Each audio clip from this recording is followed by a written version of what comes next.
Gravando. Bom dia a todos. Hoje é dia 13 de setembro de 2023. Nós vamos dar início à sessão da 4ª Câmara do Tribunal de Contas e Taxas de São Paulo. Eu cumprimento meus pares, Dr. Flávio, Dr. Zuli, Dr. Argos, Dr. Pedro, o patrono que está presente. Vamos iniciar hoje. Dr. Zuli, falta... Só um minutinho. Tá.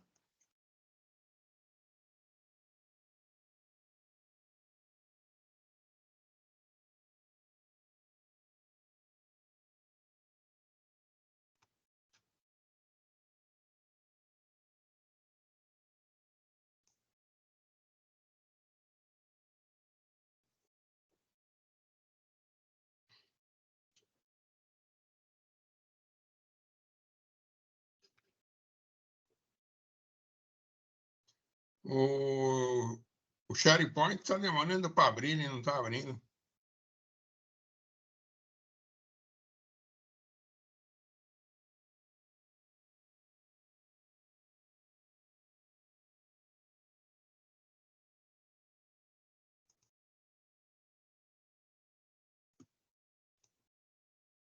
Não abriu ainda o SharePoint. Não tem pão rodando.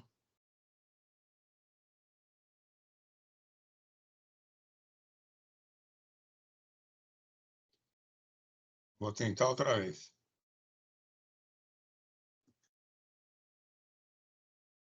No final de semana eu tive grandes problemas com o SharePoint lá no litoral. Ele não entrava de jeito nenhum.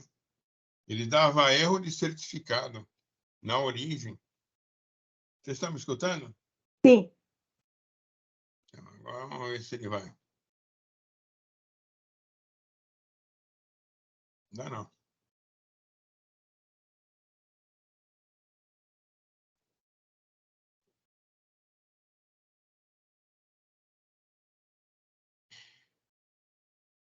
A última vez que fazia um negócio em casa não deu muito certo. Estou sem coragem. Você renovou há pouco tempo o certificado, Zuli? Zuli.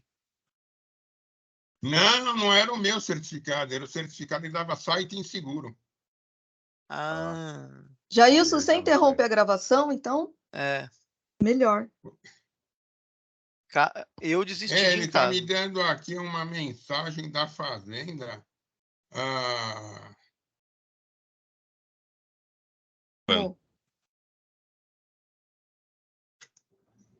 Agora que apareceu a confirmação. Olha quanto tempo eu Quarto. Então vamos lá, gente. Nós temos hoje um patrono presente. Tá demorando para... Primeiro processo é 41507172, Telefônica Brasil S.A. É um recurso ordinário da minha relatoria. Só...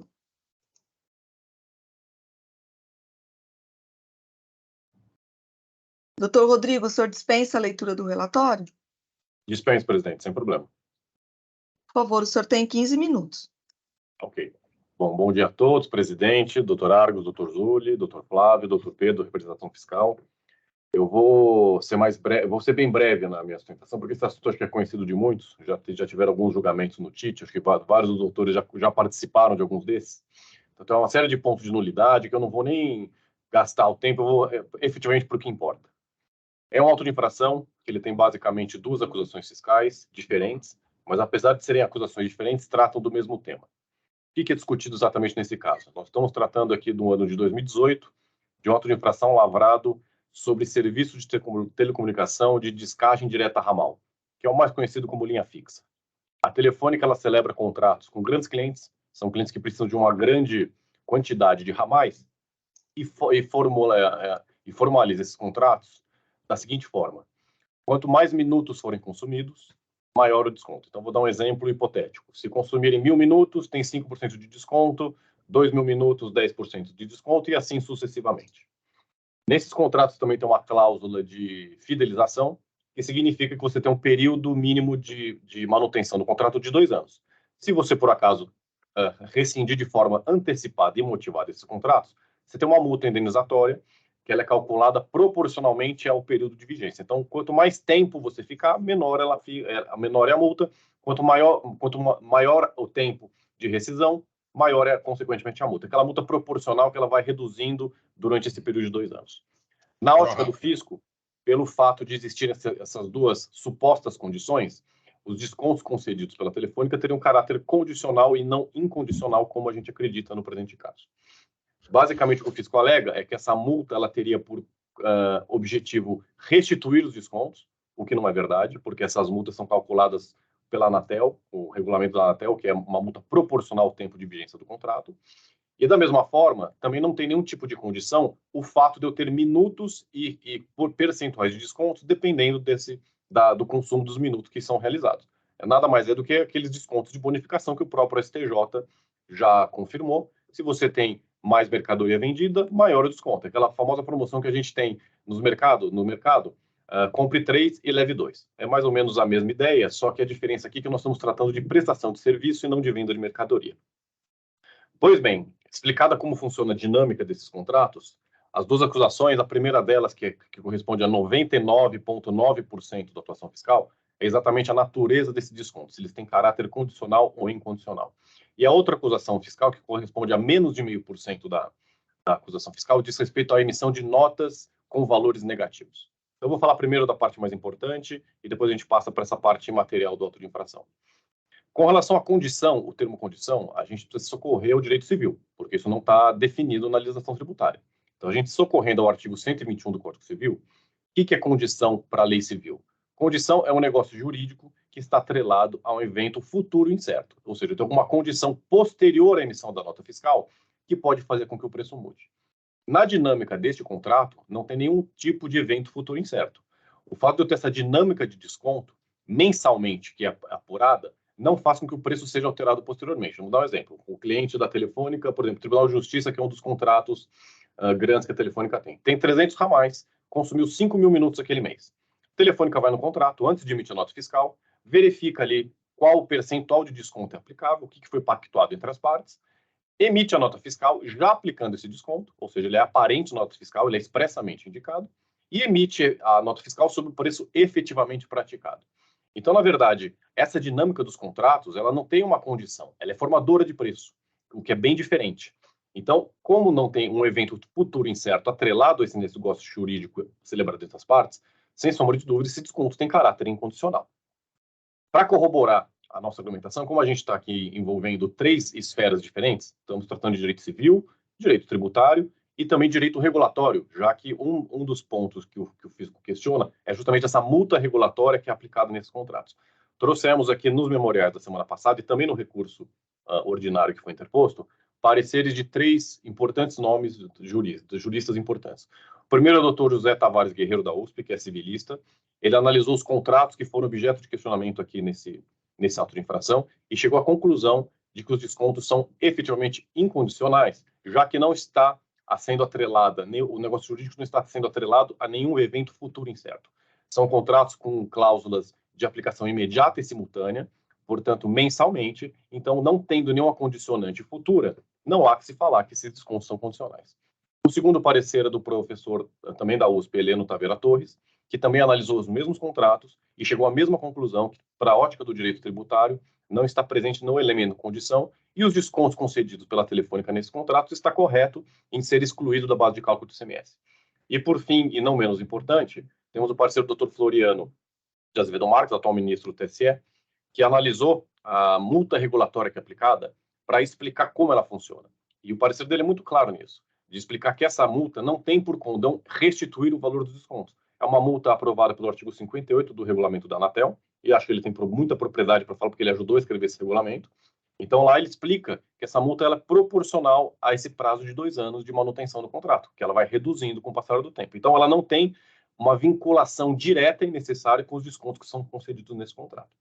Portanto, com base em tudo isso, seja na doutrina, seja na legislação de residência e seja na jurisprudência, porque o STJ já firmou entendimento com base na súmula 457, que esses descontos de bonificação e venda de mercadoria, desde que sejam concedidos previamente à emissão da nota fiscal e constem no documento fiscal, eles são incondicionais, que é exatamente o que acontece aqui.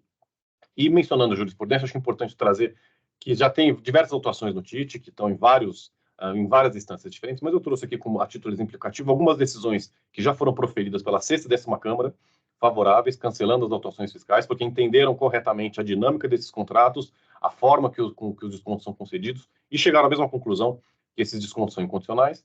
E, mais recentemente, a 12ª Câmara do TJ de São Paulo, numa autuação que foi mantida no TIT e foi objeto de ação anulatória pela Telefônica no Poder Judiciário, também chegou à mesma conclusão. Ela manteve uma sentença de procedência, chegando à conclusão de que esses descontos são incondicionais e que, portanto, estava correto o procedimento da Telefônica em excluir esses valores da base do imposto estadual. Com relação ao segundo tópico, eu vou ser bem breve, porque ele corresponde a menos de 0,5% da autuação, é a emissão de notas negativas. Essa emissão de notas negativas, de um valor bem irrisório e bem material, por que acontece? Vamos supor que o Tribunal de Justiça de São Paulo ele tem 300 ramais. E naquele mês específico, alguns ramais, as pessoas que trabalham nesses ramais tiveram férias. Então, elas tiveram férias e não teve consumo, ou não teve um consumo relevante de minutos naquele mês. Como esses descontos são concedidos? Eles são feitos pro rata, né? Por questão regulatória, a Telefônica é obrigada a fazer pro rata e emitir uma nota fiscal para cada ramal que consta desse contrato. Então, nos 300 ramais, vou ter 300 notas fiscais.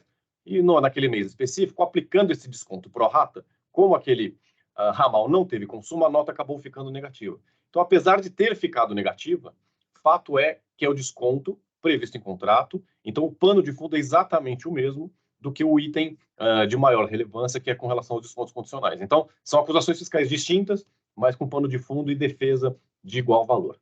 Então, diante de tudo isso, eu peço que seja dado provimento ao recurso ordinário, de forma que seja totalmente cancelada a exigência fiscal e fico à disposição no caso de qualquer dúvida. Obrigado. Obrigado, doutor. Excelente sustentação oral, bem objetiva. Eu vou ler meu voto. Que já está disponível.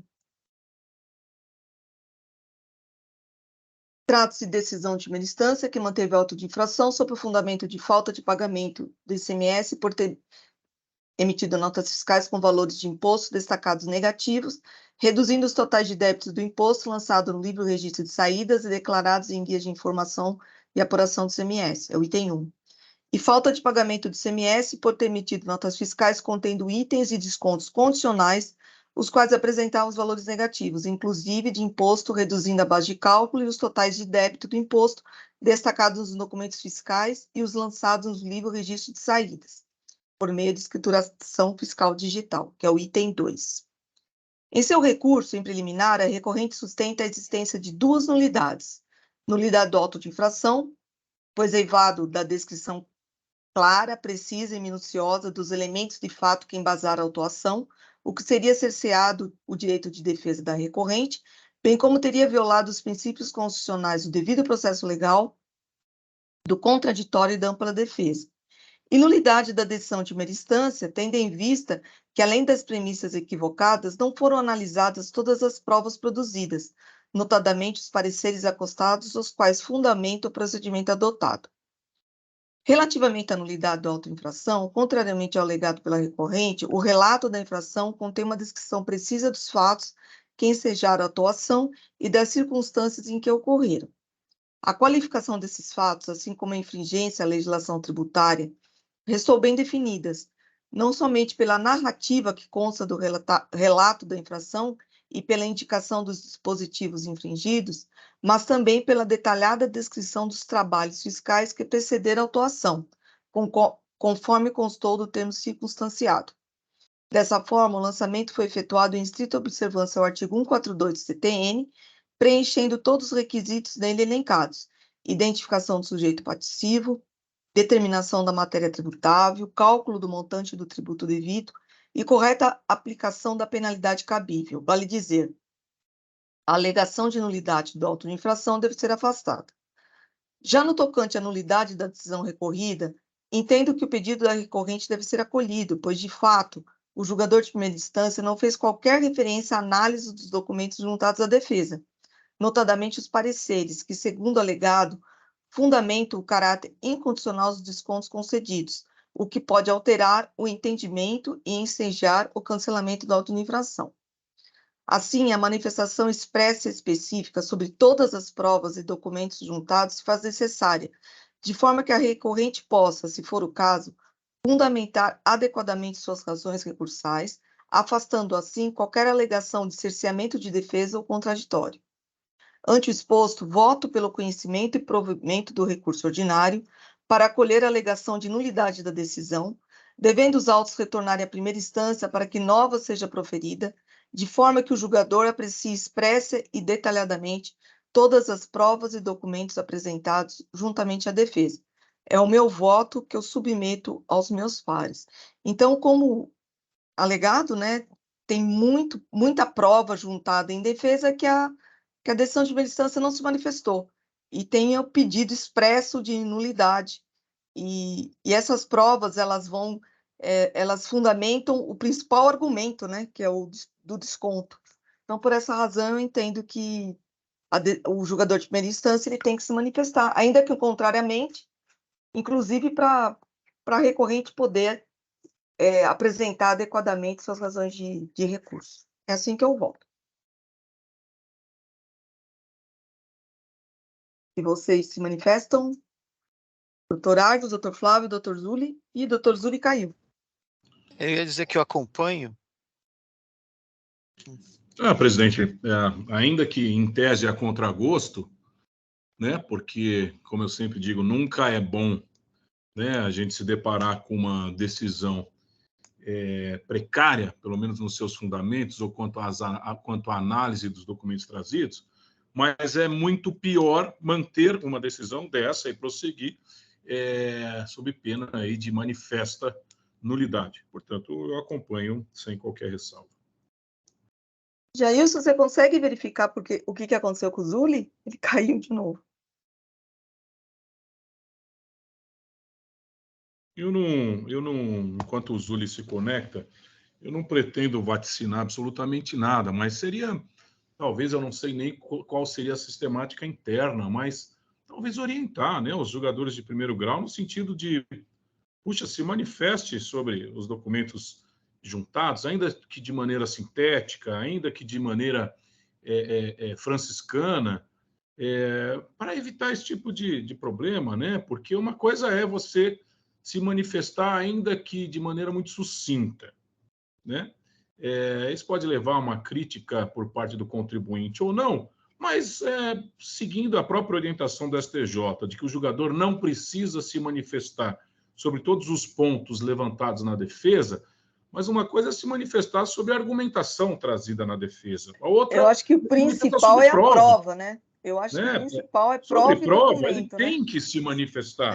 Ainda que ele diga, olha, a despeito de saber que os autores dos pareceres são juristas de escola e a posição pessoal de cada um, eu não me sinto vinculado àquilo que foi colocado e, portanto, eu entendo sentido contrário. Se a fundamentação é técnica, não é, jurídico, não é, nós não vamos entrar no mérito, até porque eu estou criando aqui uma situação hipotética, mas que se manifeste. Né? Talvez a orientação, gente, olha, é o seguinte, os processos em que não tem esse tipo de manifestação, eles estão sendo revertidos aqui no TIT, eles vão voltar para vocês, é retrabalho, vamos tentar criar ali um expediente normal de análise de prova, de novo, sem qualquer viés favorável, contrário, pouco importa. É o efeito caranguejo que o Zuli falou. Pois eu gostei desse termo que vocês usaram aí, vocês cunharam na sessão passada, né? Mas fica indo, voltando, mas é necessário, é muito mais prejudicial, né, se avançar com um procedimento que sabidamente vai estar irregular, seja para qualquer dos lados, seja para o lado da fazenda, seja como nós ficamos aqui também, olha, então volta para o julgador, para o fiscal analisar nova prova, tal. Isso, fixar ali uma certa disciplina para que não se argumente de nenhum lado, né? Olha, não, é muito caro a gente ouvir, não examinaram as provas. É muito, muito ruim, né? Mas, de toda sorte, como eu disse, eu não quero trazer nenhuma pretensão, senão só levantar aí a reflexão de, né, evitar esse tipo de coisa, assim como nós, né? Como aqui a gente, para não subir para superior e falar, então, não examinou tal prova, vamos examinar, vamos olhar e dizer, olha, isso sim, isso não, mas pelo menos nos posicionarmos, né? É importante, enfim. E nesse processo em específico, às vezes tem provas que nada vão auxiliar, não vão ajudar em nada, né? Mas nesse processo específico é o ponto crucial, né? Se é ou não condicional, né? Então, eu acho que... É um caso de interpretação pessoal, né? Eu tenho me manifestado um sem número de vezes sobre esse processo, todo mundo conhece meu entendimento, que por acaso vai no mesmo sentido do entendimento do Tribunal de Justiça. Né? Exatamente. Enfim, mas... Zuli, você votou?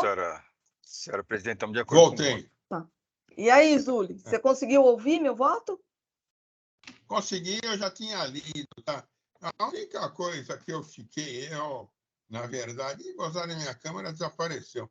A única coisa que eu fiquei na dúvida foi o seguinte, porque, efetivamente, eu acho que o julgador examinou as provas e tal, deu a sua opinião segundo o seu livre convencimento. Quanto à questão dos pareceres, na verdade, parecer para mim, eu tenho até um artigo sobre isso, que é um ponto de vista. Né? Se ele é um ponto de vista, ele não é prova. Tá? Então, efetivamente, alguém dá uma opinião sobre determinada matéria. E aí, esse ponto de vista, segundo o entendimento do julgador, ele pode considerar ou não.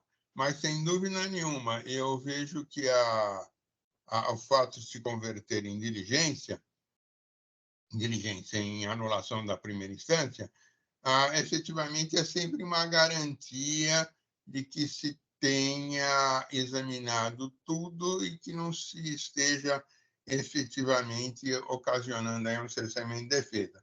Embora eu acho que a causa esteja madura, aliás, como até complementou o doutor Argos, realmente é uma matéria conhecida, tudo.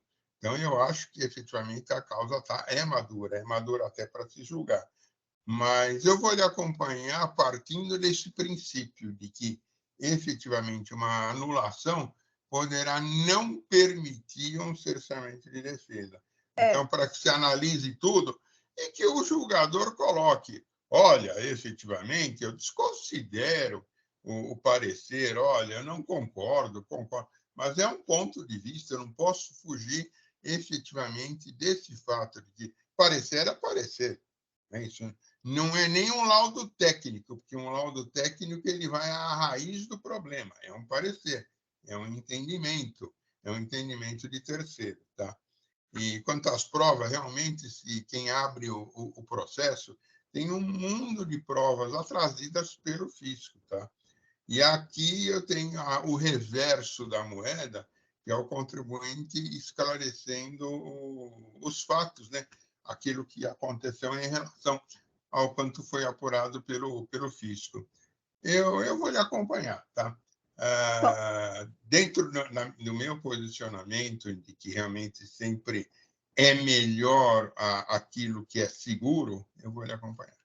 Só justificando, eu concordo com vocês que o parecer é uma opinião de cada um e o fisco não... o julgador ele não é obrigado, né, a seguir ou não, mas no ponto é que o ponto crucial aí é se é condicional ou não.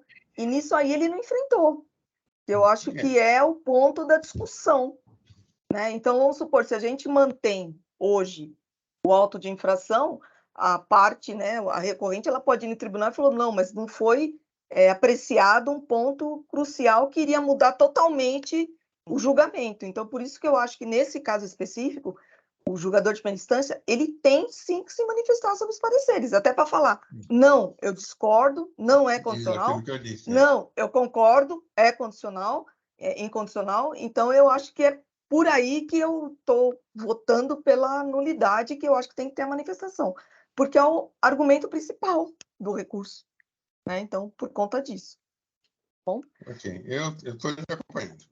Eu vou, então... Vamos encerrar os debates. Verificação de quórum.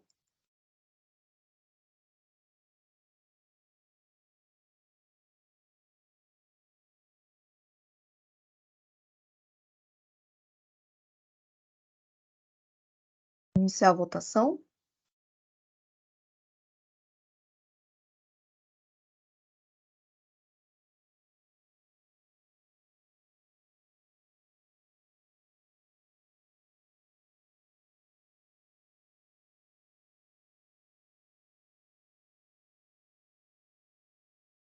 Doutor, o recurso foi conhecido e provido para anular a decisão de primeira instância nos termos do voto. Agradeço sua presença, doutor. Eu que agradeço, bom dia e boa sessão de julgamento a todos. Tchau, tchau. Bom, como nós não temos mais patronos presentes, vamos seguir a ordem da pauta. O próximo processo é 4147026, Lubala Confecção e Comércio Eireli. É um recurso ordinário da relatoria do Dr. Rafael Zulli, que está retornando em vista do Dr. Argos. Sim. Eu vou apenas registrar a sustentação oral, eu já abro aqui.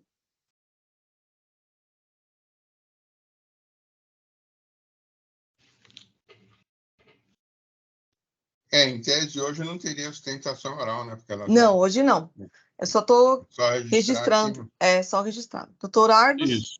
Presidente, bom, de antemão aqui cumprimentar os meus colegas, presidente, doutor Flávio, doutor Zulli, doutor Pedro, o pessoal que nos dá suporte aqui, Jailson, Hélio e a todos aqueles que eventualmente nos acompanham. Presidente, é assim, este processo ele foi relatado pelo doutor Zulli, foi apresentado o voto na sessão anterior, e ele está retornando aqui porque eu tirei o processo em vista, porque o advogado ele foi muito enfático no sentido de que teria uma série de preliminares que não foram ali apreciadas pelo julgador de primeiro grau, ou se foram apreciadas, não foram levadas em conta informações, em tese ali, muito relevantes, e por aí vai, o que realmente me chamou a atenção e justificou ali o meu pedido de vista, né? O que acontece é que, examinando o processo com mais vagar e com mais com olhos mais clínicos, eu vejo que o voto do Dr. Zulli está muito bem lançado, né? Então, eu não vou ler o voto está curto, mas de toda sorte, eu só coloco aqui rapidamente, né? Em relação às minhas inquietações quanto ao tópico intitulado 3.1 da nulidade da decisão recorrida, trazido em sede preliminar junto às folhas 230, ganham maior relevo na formação da minha convicção os trechos do parecer da representação fiscal, riscados junto aos parágrafos 21 a 23, cujo teor oportunamente aqui destaco. Eu vou ler rapidamente. A nosso ver, a recorrente visa a nulidade da decisão pelo simples fato desta não atender a sua pretensão, considerando a mesma ausente de motivação pelo simples fato de não concordar com seus argumentos. Não há vício algum na decisão capaz de ocasionar a sua nulidade, mas sim divergência entre o entendimento do julgador e da recorrente. Isso pode ser facilmente depreendido da própria peça recursal, na medida em que há destaque no recurso não só dos seus questionamentos impugnativos, como também das razões da autoridade julgadora que fundamentaram o seu convencimento. Por fim, vale destacar que os julgadores não estão obrigados a enfrentar uma a uma as questões suscitadas pelas partes, mas sim julgar fundamentadamente como ocorreu, e não existe omissão, contradição ou obscuridade no julgado. Aí eu coloco aqui, vou à decisão de piso, eu lá extraio que o julgador de primeiro grau não só analisou a exaustão,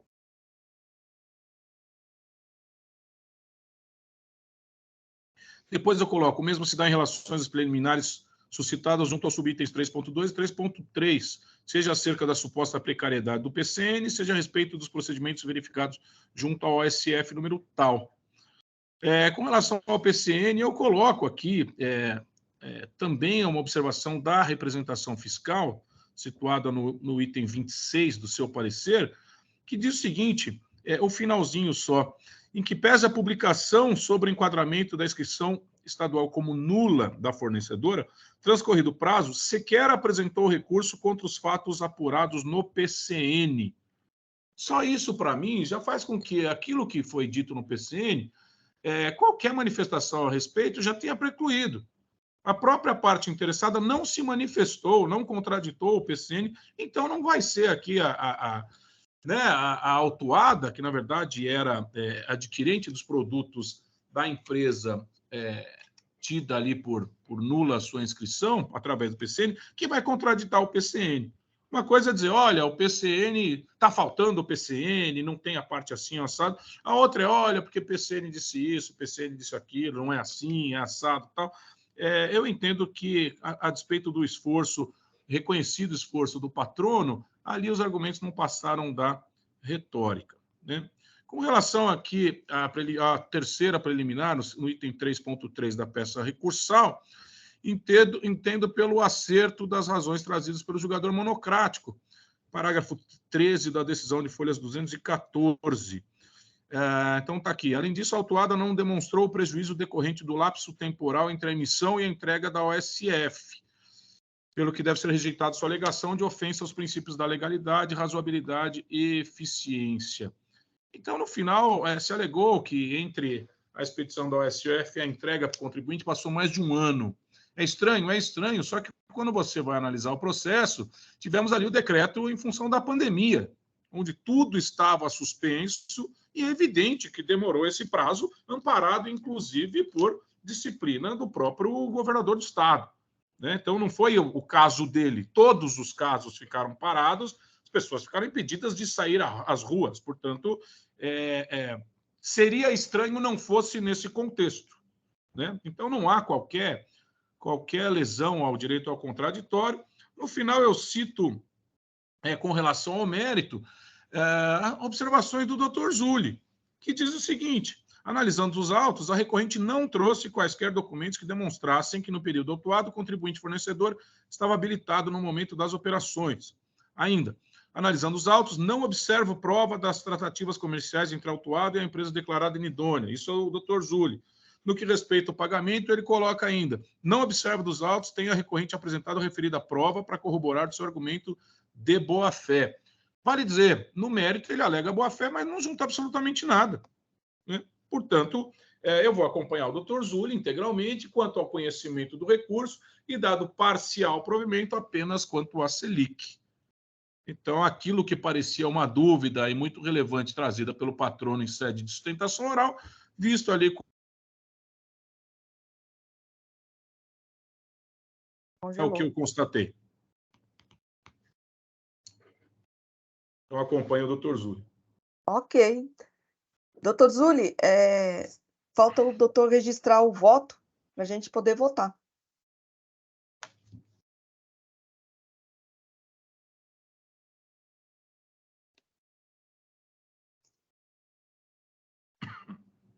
Alguém tem algum... Estamos todos de acordo, né? Estamos de acordo, senhora presidente. Então, vamos encerrar os debates. Verificação de quórum.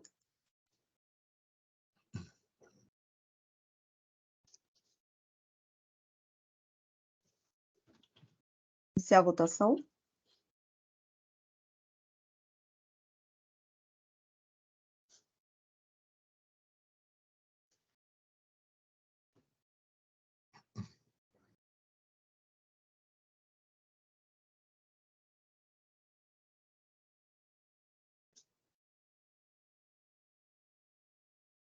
Já saiu o meu afastamento, tá? Só para registrar. Virar o Dr. Bruno. Resultado do julgamento, recurso ordinário conhecido e parcialmente provido. O próximo é o 4147-684, Gran Coffee Comércio, Locação e Serviços. É um recurso ordinário da relatoria do Dr. Zulli. Eu só vou registrar a ausência do patrono. Dr. Zulli, a palavra é sua. Ok, estou abrindo meu voto, que, aliás, é o que está lá registrado, tá? Só deixa eu abri-lo aqui, Gran Coffee.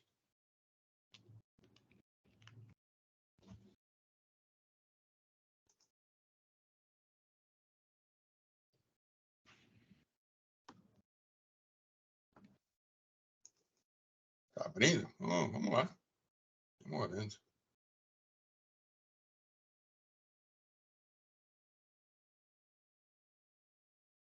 Vamos lá, voto pronto.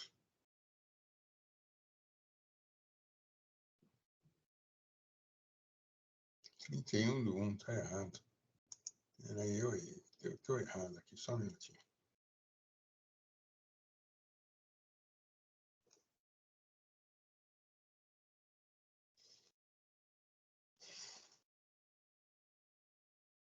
Agora abriu.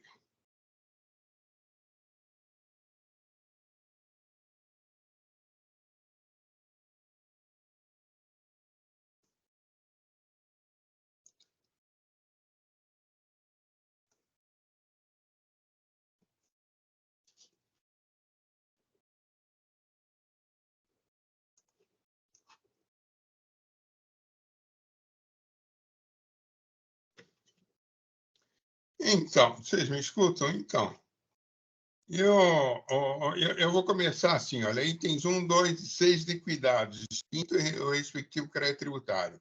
Itens remanescentes que foram julgados procedentes é o 3, o 4 e o 5. Tá? Na verdade, o 3 é crédito indevido, crédito temporâneo de compras realizadas em 16 e 17, lançamento de crédito em duplicidade, haja visto que o crédito foi escriturado tempestivamente no livro registro de entrada. O 4 é crédito indevido em montante superior ao limite autorizado, que seria aquele 1,48 avos por se tratar de ativo. E o crédito indevido, então, como crédito temporâneo do ativo, também é a mesma coisa. Tá? Então, o contribuinte traz seus argumentos. Na primeira instância, manteve aí, né? Primeiro ele converteu em diligência, foram efetuadas as diligências, foi constatado, então, o pagamento, né? E aí restou, então, mantido 3, 4 e 5, tá? Foi ratificado o residual, o contribuinte traz vários argumentos em defesa, não houve sustentação oral e eu vou tirar essa parte do meu voto, tá? Não realizada. Esse processo já era para ter entrado, então deixa eu redatar aqui, hoje é 13, né? 13 de setembro já. Aliás, eu fiquei impressionado que passou-se o dia 11 de setembro, né? E quase que ninguém falou nada, né, sobre ele, né? A minha sobrinha estava lá no dia, pertinho, e o marido dela não foi trabalhar no prédio porque ele teve uma indisposição. Olha coincidências da vida, né? Muito bem. Trata-se de recurso ordinário contra a decisão de primeira instância, que julgou procedentes as acusações de itens 3, 4 e 5 do auto de infração. A questão tratada nos autos, itens remanescente e objetiva, e a exemplo das irregularidades. No aproveitamento de crédito, operações relativas à aquisição de bens destinados ao ativo, os itens 1, 2 e 6 foram distintos. Nos termos do artigo 61, o lançamento do crédito à aquisição pertence ao ativo permanente, deve ser apropriado à razão de 1/48 avos, o que, na verdade, o que não foi, né? Nos termos da portaria CAT 25, leva-se em conta a relação entre o valor das operações de saída e as prestações tributárias e o total das operações de saída comércio varejista de produtos. O item 3 se refere a crédito indevido de forma extemporânea em duplicidade. Aí eu acho que eu quase que nem preciso falar mais nada, né? Tratando-se de acusação objetiva que reflete análise de prova. O item 4 cobra-se o imposto que ultrapassou o limite de 1,48 avos.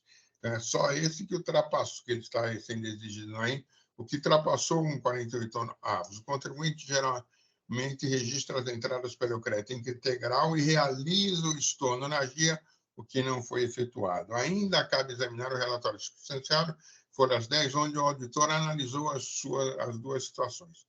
O crédito de 80 mil, lançado uma só vez para compras do ativo permanente ocorridas em 6 de 19, e o lançamento de 780 mil em outros créditos na GIA 9 de 20, mesmo mês em que o contribuinte efetuou o estorno de 725 mil, que tinha sido lançado no dia 4, não é?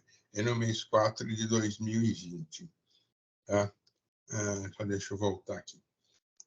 O lançamento de 783 mil seria referente a contratos de locação e comodato para as vendagem machines instaladas em seus clientes para o fornecimento de suas mercadorias, o que contradisse a sua resposta primeira à notificação que não se acreditava dos bens para locação ou outras notificações. O item 5 foi elaborado com suporte na resposta às notificações número 39973. Essa é a situação dos autos. Então, se percebeu, né, que ele comprava ativo para alocar e ele diz, o que é alocado eu não preciso considerar como ativo. Tá?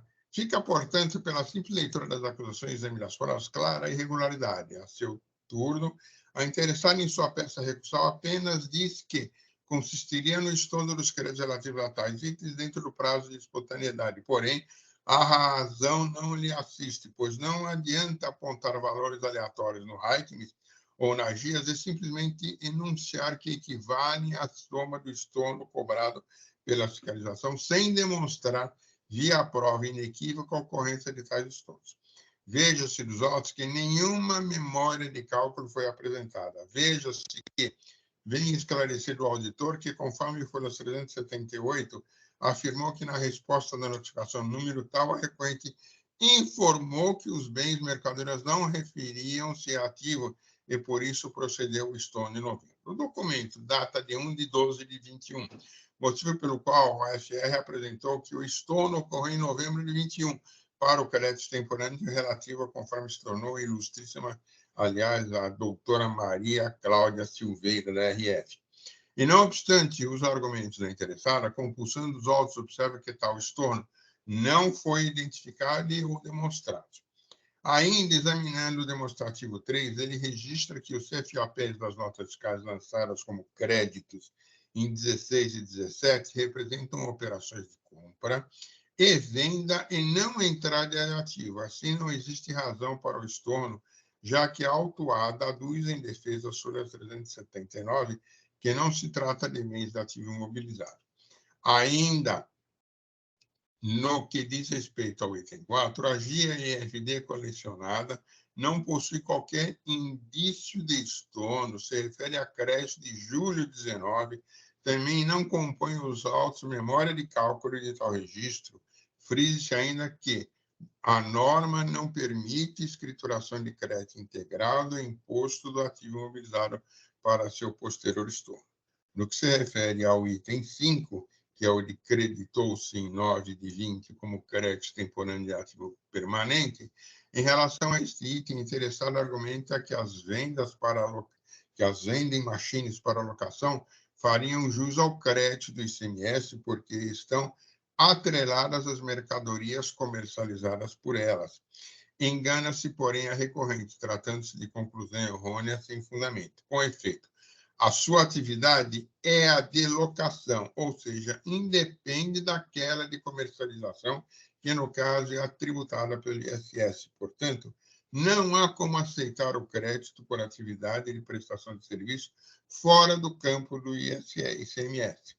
Neste ponto, o senhor editor bem faz referência e considerou fora da cobrança do AIM em epígrafe os equipamentos que saíram gratuitamente comodato, porém, por meio de locação, a recorrente faturou em uma atividade específica da empresa, desvinculada dos produtos vendidos nas máquinas, por isso o crédito nessa estação foi glosada. Diz o fisco, em sua manifestação fiscal, folha 738, sobre os contratos, abro aspas. Por outro lado, não faz sentido o contribuinte locar uma vending machine para outra empresa a ser responsável pelo abastecimento da máquina, bem como pelo recebimento das vendas efetuadas. Vide os contratos de folha 128 a 170. Em nenhum dos 8 contratos existe qualquer menção a fornecimento de alimentos por parte da empresa autuada, cabendo ressaltar as seguintes particularidades de cada um. Diante de tais fatos e circunstâncias, fica, ao ver deste relator, perfeitamente demonstrada a irregularidade do crédito como efetuado. Assim, mantém os remanescentes do feito fiscal. Demais matérias é multa confiscatória, tá? E a questão da aplicação e utilização, né, efetivamente, da súmula 10, perfeito?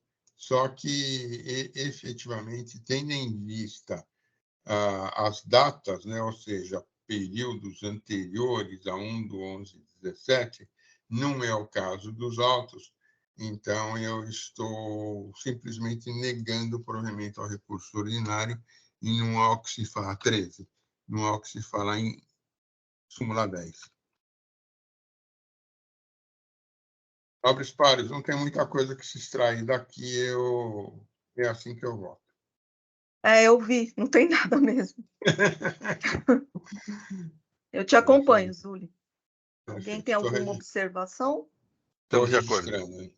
Não, mesmo nada. Quando não tem nada, Não tem nada. claro, isso que te interpretasse. Não tem nada, não tem nada. Então vamos lá. Estou registrando só para constar, só para tirar aquela parte da ostentação oral. Tá. Que não teve. Telinha branca. Vamos lá.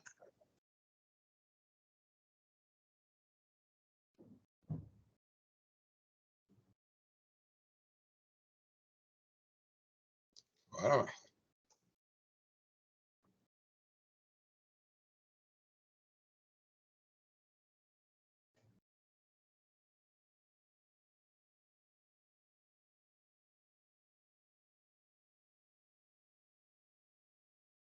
Eu estou com todo o sinal. Minha filha. Tá pipocando, Zuli. Pelo menos para mim. Só um minuto.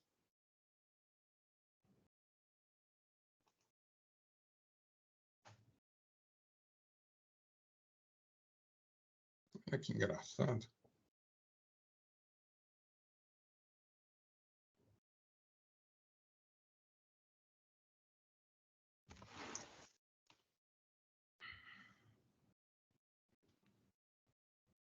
Salvando.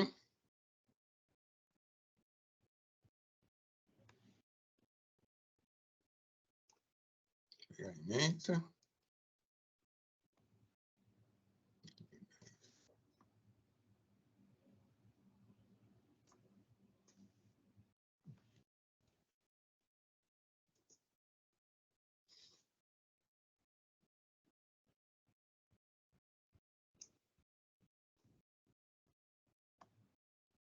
Gozado que ele fica voltando.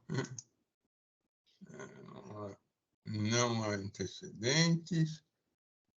Conhecido integralmente, não provido. Conhecido, não provido. Está registrado. Entrou? Entrou. Encerrar os debates. Verificação de quórum.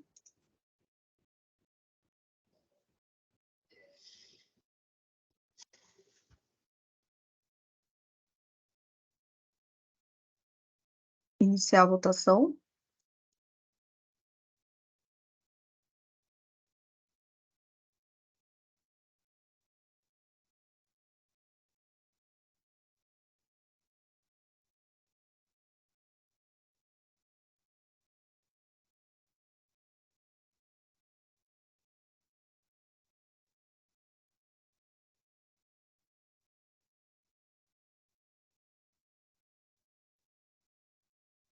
Por unanimidade de votos, recurso conhecido e não provido nos termos do voto do relator. Nosso último processo 415-1239, Companhia Brasileira de Distribuição, é um recurso ordinário da relatoria do Dr. Flávio. Eu só vou registrar a ausência da parte.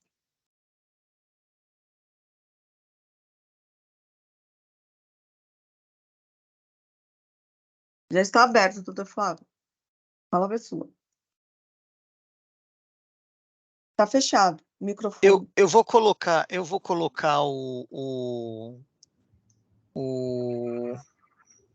Parece que tem alguém tentando falar com a gente lá, mas O eu vou Zuli colocar. caiu. O Zuli Eu caiu. também caí, mas acho que Eu vou colocar o voto aconteceu alguma para vocês instabilidade verem, aí. e depois vocês vão ver que eu não falei uma besteira muito grande quando eu falei que é difícil, porque tem regime especial, substituição tributária, bastante coisa para analisar. Só esperar o Zuli voltar. Enquanto ele não volta, eu já vou colocando ele aqui, né? Tá. É melhor que daí a gente acompanha o seu voto direitinho, né? Nossa, eu dei uma. Eu acabei fazendo um voto aqui, mas tem um regime especial que tem ressarcimento de substituição tributária, portaria CAT 17 de 99, e coisa fora da competência do Tite, e um monte de argumentos, não é?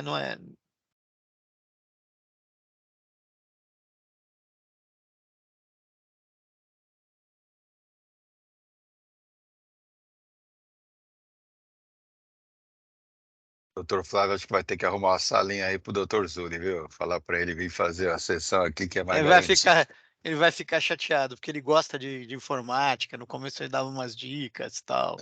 Ele conhece bem, ele gosta de informática.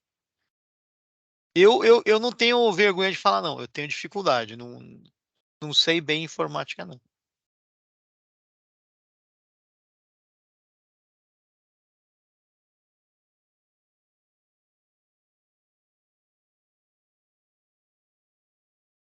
Sim. Informática é que nem aprender línguas. Quando você tem facilidade, cara, as coisas entram na sua cabeça, você se inteira da modernidade e tal, muito bem. Maravilha. Quando Quando não você tem.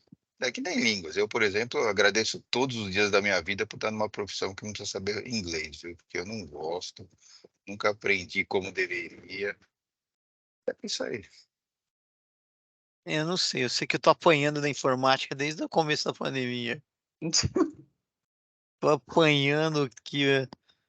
Quando manda, clica aqui e não acontece as coisas, aí complica, né? Pessoal, vocês estão me vendo?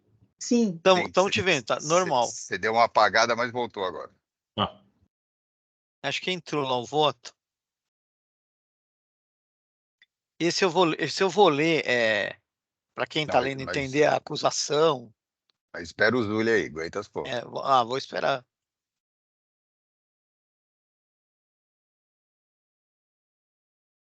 E você vê que o voto é grandinho, né? Geralmente eu não faço o voto grandinho.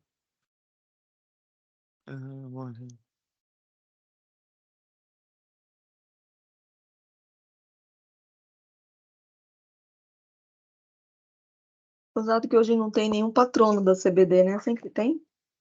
Sempre tem. E o escritório que defende também, às vezes, né, teve algum problema de. Às vezes eles tiveram algum problema também de acesso, você não sabe, né? Porque Não, mas não estava nem chegava. na lista Não, de sustentação, não. né? Nem Gozado, pediram. eu pensei que o cara viesse sustentar, né? A gente sempre acha que eles vêm, porque a CBD eles são muito consistentes, né? É. Esses escritórios eles são muito consistentes, profissionais. Consistentes. O Zulia entrou, conseguiu entrar. Não disse que voltava, que ia dar certo? O Zulia sabe, conhece de informática. Ixi, caiu agora. Olha, voltou, Zuli. Médio, mais ou menos, né? Ligou, não quer dizer que.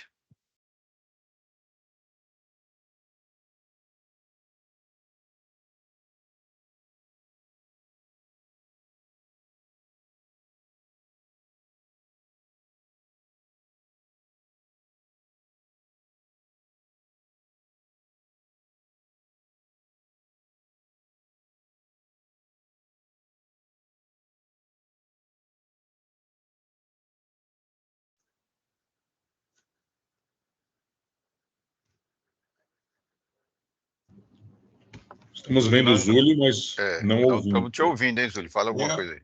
Tá legal, tá Eu legal. não estava falando nada, eu estava quietinho. Tá bom. Escutando. Agora sim. Tá bom, agora tá. Ó, eu estou com todos os sinais da internet, ainda mais que a minha filha está, vou dizer, passeando, né? Ela foi trabalhar em Los Angeles, né? Ela desceu em Nova York, bagunça, é coisa dela. Vai ficar 10 dias lá, né? 10, 12 dias. Então, quando ela não está aqui, todos os sinais da internet estão lá em cima, aqueles pauzinhos, né? Porque ela usa 2 micro também, então puxa muito. Né? Vamos lá, Flávio? Eu vou começar este aqui. Eu vou começar da leitura da acusação, porque vai ajudar tanto vocês quanto quem está vendo a entender o voto depois. É uma infração de crédito indevido decorrente de apropriação de valores correspondente a ressarcimento de ICMS substituição tributária de operações escrituradas no mês de junho de 2019, sem que tenha sido observada a disciplina prevista na portaria CAT 17 de 99 e no regime especial 076/72/15, do qual é signatário conforme se comprova por relatórios demonstrativos e documentos juntados. Consoante o artigo 6º, parágrafo 2º, item 2, a linha B do regime especial, processo regime especial 0076/72 de 2015, prorrogado pelo pedido 022707 de 2017, o autuado foi notificado em 20 de nove de 2002 sobre inconsistência nos arquivos magnéticos apresentados no pedido de compensação antecipada de CMS-ST, a substituir os arquivos digitais, a retificar a GIA ICMS-ST relativo ao mês de julho de 2019, de forma a se tornar o imposto indevidamente lançado a crédito, no campo 57 da GIA Substituição Tributária, outros créditos, a título de regime especial, processo UA 5122437-209 de 2009, dedução de ressarcimento relativo ao inciso 4 do artigo 269 do RICMIS 2000, ou efetuar o recolhimento da importância indevidamente creditada. Em resposta, o autuado admite as situações constatadas conforme protocolo de atendimento de notificação juntado, gerando assim a lavratura desse AIM. Agora eu vou ao voto. Voto. Inicialmente, afasta a alegação de nulidade da decisão recorrida. A decisão monocrática levou em consideração todos os argumentos e elementos trazidos aos autos pelo contribuinte. Entretanto, não lhes emprestou a força probante pretendida pela defesa, o que não constitui nulidade e tampouco cerceamento de defesa. Também não procede a alegação da autuada que a autuação foi realizada com base em documentos que o contribuinte não teve acesso. Repito o parágrafo da decisão monocrática em que se enumera todos os documentos que vieram aos autos para embasar a autuação. Aí tem vieram todos esses.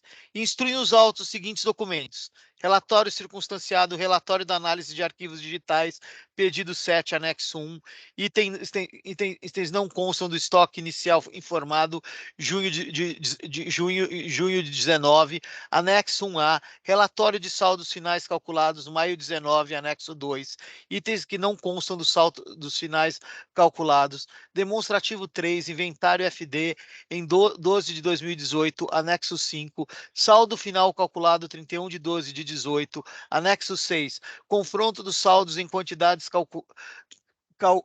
calculados em dezembro de 19 com as quantidades informadas no livro Registro de Inventário de 31 de 12 de 18, final de dezembro de 18, anexo 7, confronto dos saldos das quantidades, confronto do saldo das quantidades informadas no registro tipo 2 com saldo lançado no regime de inventário, saldos finais, portaria CAT 1799, dezembro de 18 versus itens registrados na FFD, estoque final, dezembro de 18, anexo 8, itens constantes do saldo final, portaria CAT 1799, não registrado no livro Registro de Inventário EFD, dezembro de 2018, anexo 9, itens constantes do inventário FD 12 de 18, não registrados no saldo final calculado, portaria CAT 1799, notificação fiscal e sua respectiva resposta, solicitação de ressarcimento de CMF, respectiva decisão, fotocópia da GIA ICMS-ST do mês normal 7/19, fotocópia dos meios magnéticos, tudo devidamente juntado conforme se observa o compulsar as folhas 8 a 1390. Em relação à forma como se procedeu aos cálculos utilizando a portaria CAD 1799, o próprio regime especial de que o contribuinte é detentor, folhas 141 e seguintes, determina a utilização dessa sistemática. Também não constitui nulidade e nem cerceamento de defesa a autuada não ter tido contraditório e não ter sido ouvida durante o processo de fiscalização, vez que na fase inquisitorial ainda não se estabelece a necessidade do contraditório, que será um direito do contribuinte na fase processual, após a apresentação da defesa. Em relação às alegações de nulidade do AIN, afasto aquelas referentes à motivação da acusação, vez que a fiscalização determinou a pessoa do infrator em matéria tributável, seguindo o que estabelece o artigo 142 do CTN, Código Tributário Nacional. A autuada possui regime especial que permite o recolhimento do imposto devido por antecipação nas entradas interestaduais, conforme artigo 426-A do RICMS 2000, em momento posterior à entrada das mercadorias no território paulista, podendo também compensá-lo com créditos gerados na hipótese do artigo 269-4 do RICMS 2000. Este AIN foi lavrado por crédito indevido porque a autuada se apropriou dos créditos referentes ao ressarcimento do ICMS-ST em situação que não foram seguidas pelo contribuinte, nem as normas da portaria CAT 1799 e nem do regime especial em vigor. As folhas 140, a fiscalização trouxe aos autos a GIA-ST, onde o contribuinte escriturou o ICMS-ST incorretamente apurado. A fiscalização, conforme consta do regime especial a que esse contribuinte está submetido, notificou o contribuinte que esse não estava atendendo às disposições da portaria CAT 1799, que existiam inconsistências nos arquivos enviados pelo contribuinte. Assim sendo, afasto todas as alegações da autuada de que se teria lavrado o auto de infração com base em presunção. Antes de proceder à autuação, a fiscalização seguiu os procedimentos do regime especial, que está nas folhas 141 e seguintes. A recorrente recebeu a notificação do fisco e não tomou qualquer medida para sanear as irregularidades apontadas, como bem aponta o autor do feito e a DRF em seu contrarrazões. Desta forma, não procede a alegação da recorrente que esta teria sido autuada sem poder se manifestar. A autuada trouxe na defesa e repete em seu recurso uma série de argumentos relativos ao indeferimento de seu pedido de ressarcimento, compensação. Ocorre que não cabe a esse órgão julgador analisar por falta de previsão legal para tal, o artigo 93 da Lei 13457 de 2009 afasta a competência do Tribunal de Impostos e Taxas em verbes. Artigo 93 não compreende na competência das delegacias tributárias de julgamento nem do Tribunal de Impostos e Taxas as questões relativas a pedido de compensação ou restituição de tributos e demais receitas. Em segundo lugar, verifico que, neste procedimento, o estoque inicial num período corresponde ao estoque final no período anterior, não havendo nenhuma determinação esdrúxula de estoques pela fiscalização. Ainda sobre a questão relativa aos estoques, verifico que nas verificações fiscais efetuadas no processo do pedido de ressarcimento por compensação pela análise das informações e meio magnético enviados, o fisco identificou que os controles de estoque das mercadorias enquadradas na sujeição passiva por substituição tributárias, elaborado pelo contribuinte substituto, nos termos do artigo 4º da portaria CAT 1799, escriturado mediante utilização dos sistemas eletrônicos de processamento de dados enviados para o período de junho de 2009, com apropriação em julho de 2019, apresentam severas inconsistências, as quais não permitiram uma apuração fidedigna do valor do imposto a ser ressarcido, dentre as quais: indicação de saldo inicial sem que haja registro referente à mercadoria no período anterior, indicação de saldo final calculado sem que haja registro de mercadoria no saldo inicial do mês seguinte. 3. Nos itens onde ocorrem a igualdade, existem diferenças quanto à quantidade apurada no saldo final calculado e a quantidade informada no estoque inicial informado, concluindo pelo indeferimento do seu pedido de ressarcimento do imposto pela impossibilidade da respectiva compensação nos livros fiscais. Após notificação do indeferimento para que substituísse os arquivos digitais enviados ou providenciasse a retificação da guia de informação de apuração do ICMS-ST referente ao mês de junho de 2019, de forma a estornar o imposto indevidamente lançado na linha 7, campo 57, outros créditos, a título de regime especial, o A55 244-37291, dedução de ressarcimento relativo ao artigo 269.4 do RICMS 2000, processamento 419, conforme estabelecido no artigo 6º, parágrafo 2º, item 10, alineado ao regime especial, aqui tem o número do processo, ou o recolhimento do valor aqui tem o valor indevidamente compensado. O contribuinte admitiu as situações constatadas, dando resposta insatisfatória para o fisco, tendo sido, portanto, autuado.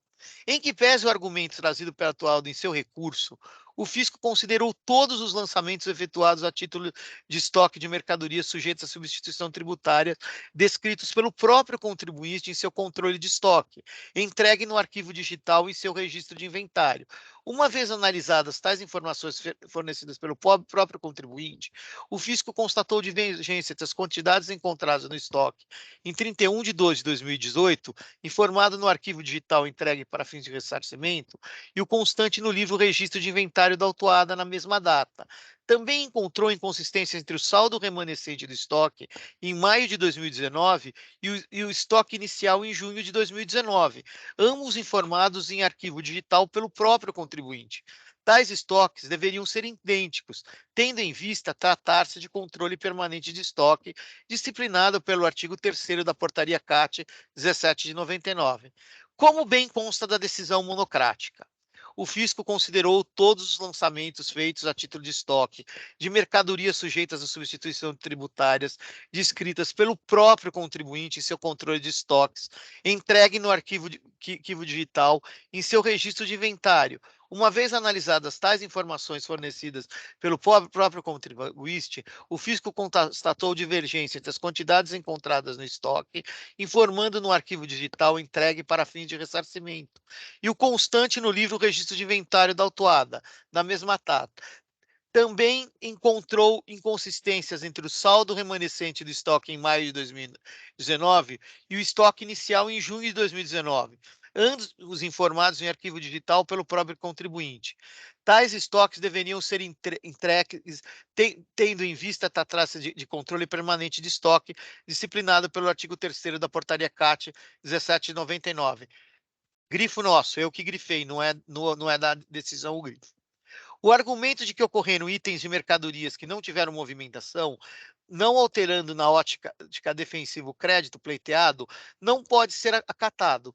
De acordo com a portaria e o respectivo regime especial mencionado, o saldo inicial necessariamente deve corresponder ao remanescente em estoque no período imediatamente anterior ao das informações, e deve ser informado ainda que não tenha havido movimentação de mercadorias no período das informações, de modo que do assegurar a continuidade dessa informação. O fato de não ocorrer movimentações em determinado período de apuração não retira a obrigatoriedade da empresa autuada de registrá-los no saldo inicial do controle de estoque nos termos da metodologia disposta na legislação. Já quanto às atividades envolvidas por centro de distribuição, onde a autuada alega acúmulo de estoques, a legislação mencionada não autoriza a criação de regras próprias de restituição, sob pena de ferir princípios constitucionais da isonomia e livre concorrência. A infração à legislação tributária independe da intenção do agente, nos termos do artigo 136 do CTN, pelo que não produz efeitos em favor da defesa, alegar que não agiu com intenção de sonegar o tributo. A súmula 13 deste e-tribunal, vinculante para todos os julgadores, explicitamente admite a atualização da multa como nesses autos, inclusive abarcando questões como seu termo inicial. Em verbos, é legítima a atualização do valor básico da multa nos termos do parágrafo 9º do artigo 45 da Lei 6374 de 1989. A Lei 13.918 determina que o termo inicial dos juros seja como veiculado neste AIM. A multa não é confiscatória e nem excessiva, mas adequada para coibir a conduta que comina.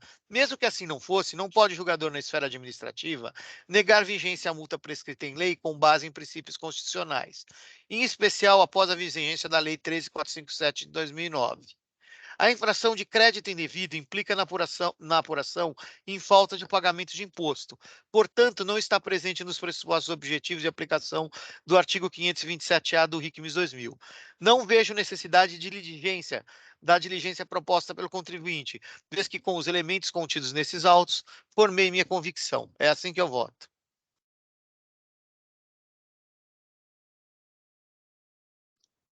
Doutor Flávio. Fala. Deixa eu perguntar uma coisa. Você falou em diligência, pá, me acendeu uma luz, mas não foi isso. Aí de repente, se apagou a luz. A diligência que ele fala é que aquela forma como o fiscal fez o auto e não aceitou as coisas da portaria CAT, ele quer que faça tudo de novo, entendeu? Porque ele acha que está errado. Eu falo que não precisa disso. Não, o que eu estou me referindo é uma outra coisa. Na última sessão do dia 6, nós julgamos um processo que me afigura muito parecido com esse de minha relatoria, em que o contribuinte arguía a existência de uma medida judicial, e aqui eu estou teimando com a Fazenda, eu estou falando mais maldita Fazenda. Por quê? Porque eu estou tentando entrar e falar guardando cash. Se tivesse medida judicial, eu teria pedido para a Procuradoria do Estado falar se teve trânsito. Não tem. Ninguém falou nada? Ninguém fala nada. Porra. Não, esse não foi, porque esse auto ele não trata do pagamento do imposto pelo 426A, ele trata do crédito indevido, porque ele não seguiu os ditames da portaria CAT 1799. E ele, inclusive, nem fala do 426A, da ação que ele ganhou, nada. E tem uma outra coisa, se o cara tivesse falado desse daí nos autos, como poderia atingir de forma reflexa, né? Ter efeitos na decisão, até teria pedido se tem trânsito para a Procuradoria. Mas, assim, nos autos, o patrono do contribuinte, ele não fala nada de decisão judicial. O que ele fala é assim, ele não só contesta a atuação, como ele contesta uma coisa que a gente não tem competência, a forma como o ressarcimento não foi aceito, o crédito não foi aceito. Então, não tem a medida. A minha dúvida era essa. Eu procurei, eu vou te falar, eu até que procurei bastante a medida judicial, porque assim, eu li bastante vezes para entender, porque ele tem um regime especial, esse regime especial manda usar a portaria CAT 1799 para fazer um ressarcimento da substituição tributária de uma coisa que sai para ele pagar depois que entra algo que ele deveria pagar na entrada. Então, quer dizer, é bem complicada a situação. Mas não tem medida judicial. Mas eu acho que a situação é outra, não é a mesma. Então, mas é totalmente diferente. É diferente. Ela poderia ser reflexa. Então, mas não tá, ele não fala aqui, então, tá? Eu também acho que poderia, que se tivesse a medida judicial nesse caso, se ele falasse, podia atingir de maneira reflexa, mas ele não fala nada disso. Eu estava olhando aqui no processo, não tem nada. No recurso ordinário, ele não fala nada de medida. Eu acho que é totalmente diferente mesmo. Não tem aqui medida judicial. Eu vou te acompanhar, Flávio. Eu também. Eu estava tentando entrar no ordinário, mas aí a Fazenda me responde, aguardando cash. Agora eu estou aguardando até agora esse bendito cash. Não sei quem é esse cara. O RVC... Como é que chama Então, a despeito de não ter no recurso, eu pergunto para o Flávio se não há nenhum vestígio disso nos autos. Não há nos autos. Não há nem na peça, nem no fisco, nem nada. Nem no relatório circunstanciado. Nem no relatório circunstanciado. Bom, se falaram em algum momento e passar batido, isso vai dar retificação de julgado. Mas, a princípio, se não foi falado, lugar não nenhum. foi trazido, não tem como. Eu acompanhou. E eu procurei. Eu procurei, viu? Porque... porque exatamente por isso do que eu falei. Ele não está se insurgindo contra a cobrança pelo 426A. A ação judicial dele era para afastar o 426A. Você ele pode... se insurgindo, o auto é sobre crédito indevido porque ele não entregou a documentação relativa à portaria CAT 1799 para comprovar o direito ao crédito. E eu só queria ler para os senhores um parágrafo que está no recurso ordinário da autuada, que ela diz o seguinte, aspas, o fato de seus arquivos possuírem algumas inconsistências, as quais sequer operaram prejuízo ao erário, não caracterizam sua ilegitimidade. Fecha aspas. Ou seja, a própria autuada reconhece, como o autor do feito já falou, que os arquivos dela não estão de acordo com a 1799. Aí vai fazer o quê? Desculpa, mas, né? assim, não tem mais o que fazer. Assim, mesmo que o cara dissesse que estava, o processo lá da 1799 Isso, não é meu. A gente rever. Né? Mesmo que o cara falasse que não, está fora da nossa competência. Né? Ele devia ter feito uma defesa lá naquele processo, apresentado documentos lá naquele processo. Não aqui. Nós não somos, nós não temos competência, nós estamos na esfera de analisar ressarcimento. Estou de acordo aí, senhora presidente. Eu também. Eu vou encerrar os debates. Vamos votar. E eu acho que até que foi por isso que não apareceu ninguém, né? Porque não tinha defesa, né? Mas olha, não é fácil você votar, porque você tem que ver bem as coisas, entendeu? Tem bastante coisa para ver. Verificação de quórum.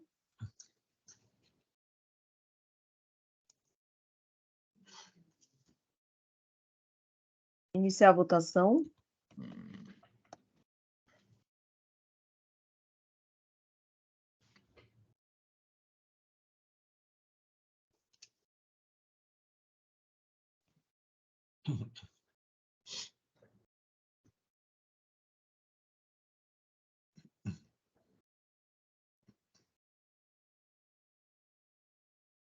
Por unanimidade de votos, recurso conhecido e não provido nos termos do voto do relator.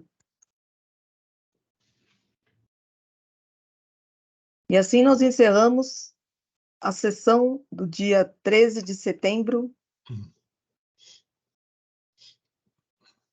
de 2023 da 4ª Câmara do Tribunal de Impostos e Taxas de São Paulo. Jailson, você interrompe a gravação, por favor?